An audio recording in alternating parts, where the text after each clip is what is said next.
జానక్క, carrot halwa చేసుకుందామా? సరే చెల్లి. ఏ హాయ్ ఫ్రెండ్స్. జానక్క నువ్వు హాయ్ చెప్పు. హాయ్ ఫ్రెండ్స్, ఈరోజు మేము క్యారెట్ హల్వా చేసుకోబోతున్నాము. ముందుగా క్యారెట్స్ కట్ చేసుకోవాలి కదా, అందుకనే క్యారెట్స్ కట్ చేసుకుంటున్నాము. ఒక పావు కిలో క్యారెట్స్ కట్ చేసి ఇలా పెట్టుకున్నాం అన్నమాట. తర్వాత ఒక కుక్కర్ తీసుకొని అందులో ఒక టేబుల్ స్పూన్ నెయ్యి వేసుకున్నాము. టేబుల్ స్పూన్ నెయ్యి సరిపోతుంది. ఆ తర్వాత కోసి పెట్టుకున్న క్యారెట్స్ అన్ని కూడా ఇలా కుక్కర్లో వేసేసుకోవాలి. చూడండి నేను ఎలా వేస్తున్నానో అలా వేసుకోవాలి. జానక్క నువ్వు కూడా వేయవా? సరే. చూసారా, ఇలా కోసి పెట్టుకున్న క్యారెట్స్ అన్ని కుక్కర్లో వేసుకోవాలన్నమాట. అన్నీ ఇలా కుక్కర్లో వేసేసుకున్నాక కుక్కర్ని స్టవ్ మీద పెట్టుకోవాలి. అమ్మ హెల్ప్ చేయు. ఇలా మా అమ్మ హెల్ప్ చేసింది. ఇలా కోసి పెట్టుకున్న క్యారెట్స్ అన్ని కుక్కర్లో వేసేసుకున్నాక ఈ నెయ్యిలో క్యారెట్స్ అన్ని కొంచెం స్మెల్ వచ్చేదాకా ఫ్రై చేసుకోవాలన్నమాట. ఫ్రై చేసుకుంటే చాలా బాగుంటుంది. ఇప్పుడు కొద్దిగా వాటర్ తీసుకొని ఆ ఫ్రై చేసుకున్న క్యారెట్స్ లో వేసుకోవాలి. ఇలా పక్కన పెట్టుకున్న పాలు, ఒక 1/2 లీటర్ పాలు తీసుకున్నాను. పక్కన పెట్టుకున్న పాలు స్టవ్ మీద పెట్టుకోవాలి. అమ్మ హెల్ప్ చేసింది. ఇప్పుడు కూడా పెట్టుకొని స్టవ్ ఆన్ చేసుకొని పాలు బాగా దగ్గరికి అవ్వేదాకా మరగబెట్టుకోవాలి.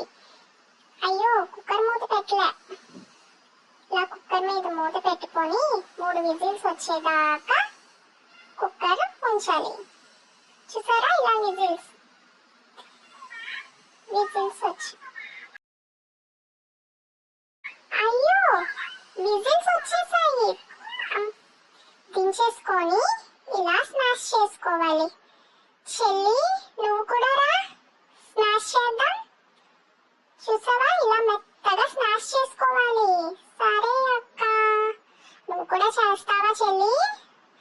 నేను కూడా చేస్తాను అక్క. సరే చెయ్యు. చూడు ఇలానేనా?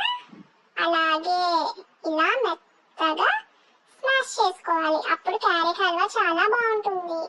సరే అక్క. చూసావా చెల్లి ఎంత మెత్తగా అయ్యిందో? క్యారెట్స్ ఇలా మెత్తగా మెదుపుకుంటే హల్వా చాలా బాగుంటుంది అన్నమాట. పాలు కూడా బాగా చక్కగా దగ్గరికి అయిపోయాయి. సో పాలు పక్కన పెట్టుకుందాం స్టవ్ ఆపేసి.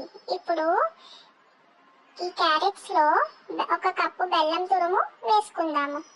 షుగర్ కూడా వాడొచ్చు, బెల్లం తురుము అయితే హెల్త్ కి మంచిది. సో చూసారా, బెల్లం ఇలా కరిగాక కాసేపు బెల్లంలో క్యారెట్స్ ని ఇలా వేపాలన్నమాట. క్యారెట్స్ అప్పుడు కొద్దిగా ఉడుకుతాయి, ఆల్రెడీ ఉడికినవే కాబట్టి ఎక్కువసేపు ఉడకనివ్వాల్సిన అవసరం లేదు.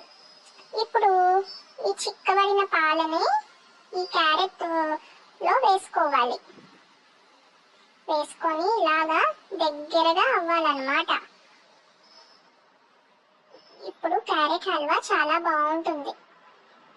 చూడండి ఎంత దగ్గరగా అయ్యిందో. ఇప్పుడు మన క్యారెట్ హల్వాని ఒక బౌల్లోకి తీసుకొని ఇలా జీడిపప్పు, బాదం, కిస్మిస్ వీటితో గార్నిష్ చేసుకోవాలి. జానక్క నువ్వే తినేస్తే ఇందులో ఏం వేస్తాం? లేదులే చెల్లి, నేనేదో ఒకటి తీసుకున్నాను అంతే.